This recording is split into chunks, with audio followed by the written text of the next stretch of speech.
l'anniversaire du roi devant 100 000 personnes. 100 000 personnes. Ouais, 100 000 personnes en plein air.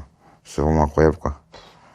Magnifique. Et tout le monde a une bougie à un moment donné. Et quand t'es sur le ring, tu vois même pas la fin des gens, quoi. Et tout le monde a sa bougie. C'est ouf, 100 000 personnes. Ouais. C'est carrément ouf. En plein air. Donc il n'y a pas de mur, quoi. Donc ça, c'est la revanche, hein. Oui, la revanche. Et après, il m'a dit, je t'invite dans mon camp, je m'occupe de Mais toi. qui gagne la revanche? C'est lui. Ah, il gagne. Vous avez fait la belle ou pas? Non. Jamais? Non, bah lui, c'était son dernier combat, je crois qu'il était. Ouais. D'accord. Après, il a arrêté. Donc il t'invite à rester en Thaïlande, c'est ça? Ouais, il m'invite à rester en Thaïlande. Il me présente. On déroule le tapis rouge au camp, le jockey gym, que depuis j'ai repris d'ailleurs. Ah, c'est bien pour l'histoire. Maintenant, c'est à toi. Oui. J'en mets, ok. Voilà. Et j'ai rajouté mon nom derrière pour faire un peu de pub. D'accord, et tu restes combien de temps là-bas? Je rentre à 31 ans. Tu vas là-bas à 24, tu m'as dit, c'est ça? À 25. 25? Ouais. Ah, tu fais un beau 6 ans. Ah, c'est bien. C'est bien. Et t'as l'impression qu'en termes de, parce que on parlait d'André tout à l'heure, c'est ton maître et que il t'a quand même amené un très bon niveau. T'as l'impression d'être resté 5-6 ans en Thaïlande, c'est une valeur ajoutée au niveau de ton sport. Tu passes un cap?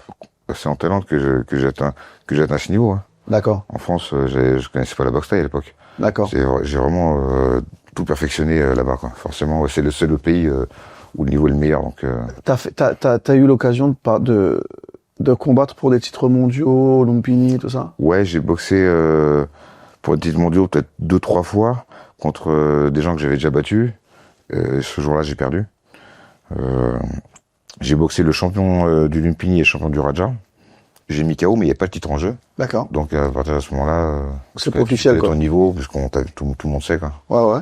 Il n'y a pas de titre en jeu, mais c'est quand même le champion, quoi. D'accord. Donc il n'y a pas de titre en jeu. Et j'ai pas gagné beaucoup de ceintures, parce que déjà j'étais tout seul, j'ai pas mal de managers.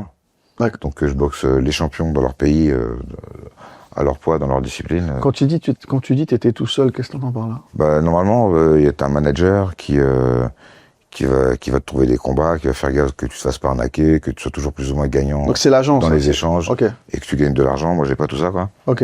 Donc c'est pour pas grand chose, les meilleurs, dans leur discipline, à leur poids. T'as l'impression que t'as raté des trucs en termes de business par rapport à ta carrière? Pas du tout business. Hein. Oui, mais c'est pour ça que... Là, depuis que j'ai ouvert ma salle, forcément, je suis obligé de travailler. Enfin, là, c'est la première fois que je travaille, quoi.